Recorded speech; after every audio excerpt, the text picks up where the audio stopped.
দুনিয়াতে এরকম ইতিহাস আর খুঁজে পাওয়া যায় না।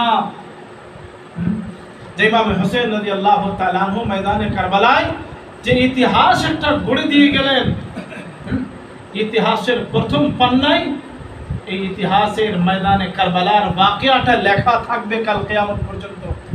হ্যাঁ, তো বিরাদরানে ইসলাম, আমার আপনার জন্য জরুরি হচ্ছে এই দুনিয়া তো আমাকে আপনাকে ছাড়তেই হবে। আজকে ছাড়েন, কালকে ছাড়েন, পরশু ছাড়েন, 1 বছর পর আপনি যখন এসেছেন আপনাকে যেতেই হবে।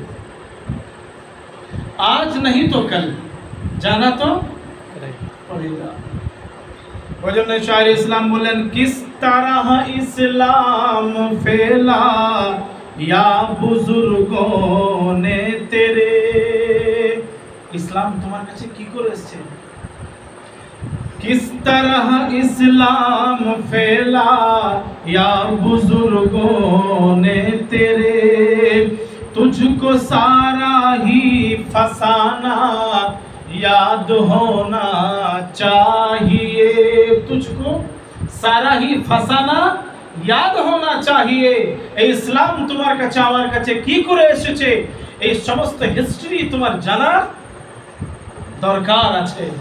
এই সমস্ত হিস্ট্রি আমি আপনি জানি বিরাদরান ইসলাম, তাও মনে মনে হয় নামাজ যদি পড়ি তাহলে ব্যবসাটা কি করে চলবে, নামাজ যদি পড়ি তাহলে আমার কাজকর্ম কি করে হবে, নামাজ যদি পড়ি হ্যাঁ তাহলে রাস্তাঘাটে তো আমাকে গাড়ি দাঁড় করাইতে হবে, তো সেই সময়টা যে লস হয়ে যাবে।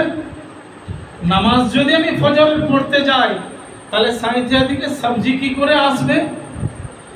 আমি রাত 3:30 সময় এই ধমধম বৃষ্টিতে আসছি, আমারই মহল্লার 2-3 জনকে আমি দেখছি, আল্লাহ আল্লাহ তাদের উপরে রহম করুক, বলুন আমিন।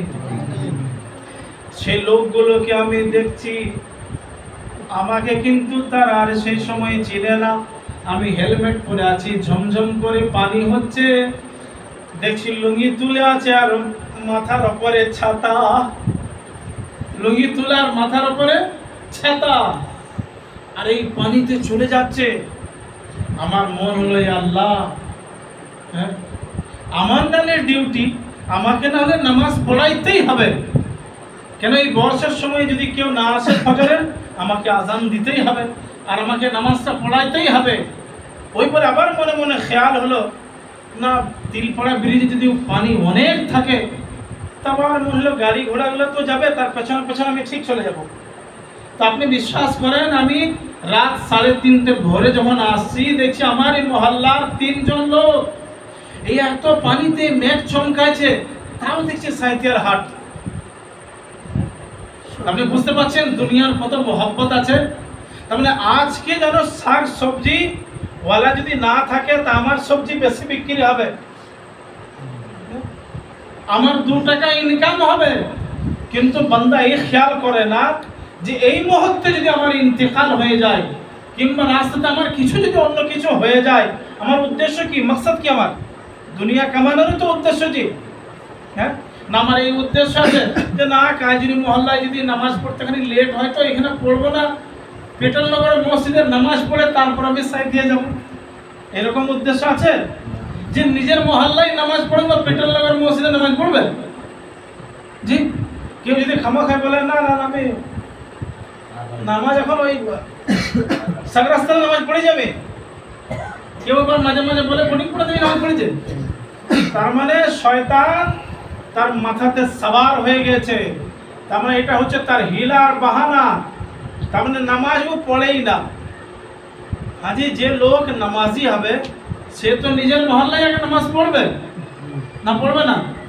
দুনিয়াতে এমন কোনো লোক আছে যে নিজের মহল্লায় নামাজ পড়ে না আর বলে আমি শিউড়িতে নামাজ পড়ি? এরকম আছে? এরকম কেউ নাই ভাই। এর তো ওয়াক্ত আপনার হতে পারে যে হ্যাঁ হ্যাঁ আমার বাস স্ট্যান্ডে কাজ আছে, ওই কাজের সময় আপনি চলে গেলেন, ঠিক আছে আসরের নামাজ আপনি ওইখানে পড়েন, আচ্ছা বেশ সব মেনেই নিলাম। আচ্ছা এশার নামাজ আর ফজরের নামাজ আপনি বোর্ডিং পড়া পড়তে যাবেন? ঘরে পড়ে হ্যাঁ না সাগরাস্তানা পড়তে যাবেন?